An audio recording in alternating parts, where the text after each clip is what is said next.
What is going on, y'all? It is Friday, and you know what that means? Another episode of the Beats and Bowties podcast.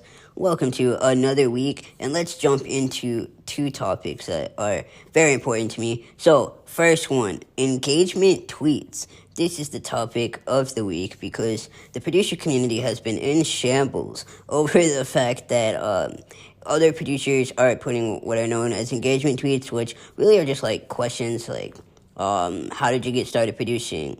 What's your favorite type of VST? All this kind of stuff, right? And I know I talked about last week about how like producers just are talking about 808s and all these other things, right?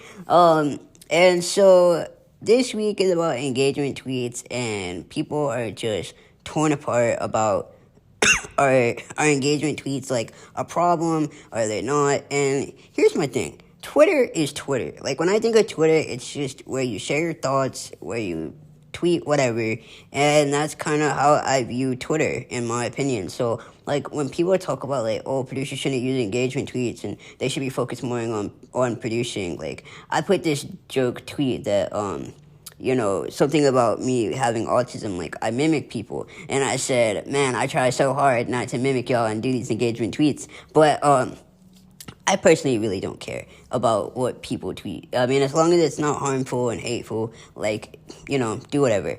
And I think some people don't understand, like, some of these tweets do actually help people's businesses and help them connect and grow. And, a lot of people have been talking about they believe it just really comes from jealousy, and that some producers are just jealous that these producers are using engagement tweets and it's helping propel their business and they're not where they want to be. And I just think that the community needs to take a chill pill and needs to relax. I just think it's so many things that we're concerned about and, attacking and bashing other people for, things that really don't matter in the grand scheme of things. I don't understand.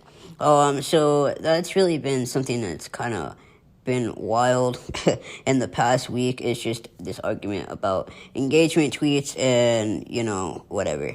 Also, a bonus topic before I jump into the next topic is I saw Sunny Digital. Shout out to Sunny Digital. He is an amazing producer. I've watched his, come up. Well, not even come up. I mean, he was already there when I saw him. So anyway, Sunny Digital, he is a music producer that has been around for a minute, and he's just really dope. Anyway, so he tweeted, and he's been tweeting several tweets asking, producers or loop makers or whatever, like, hey, if y'all want to send loops, hit me up and I'll give you, the price for that.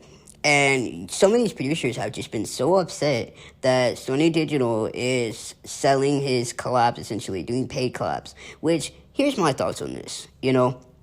One, Sony Digital literally has made his place in the game of producing.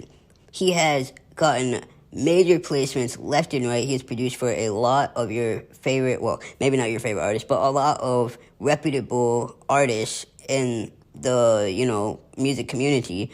And so he has made his stamp on music, and I do think it's very interesting how a lot of producers say, oh, artists need to invest and they need to buy beats and they need to do this, but at some points they're not willing to invest in themselves, right? So when it comes to paid collabs, and, I've heard this argument like, oh, well, if you're doing it for the love of music, you shouldn't charge people. Here's my thing. If it's a service, then you pay for a service. If someone is saying, hey, I'm going to use my connects and my, time to essentially help you. If you have a collab with Sony Digital, that's going to be a good look for you. Because, again, regardless if the beat gets placed, which honestly, there's a higher chance of him placing your beat than anyone else, really, that doesn't have those type of connects. And he's using his time. Sunny Digital doesn't have to work on anyone's loops that anyone sends, because he already has enough producers and enough of a network that he doesn't need to use outside people to come up, and I think that a lot of producers that I was seeing on Twitter are willing to burn bridges just to say something on Twitter, just to put out a think piece on Twitter. And I don't get where that comes from. Like, you're already burning a bridge and you don't have to.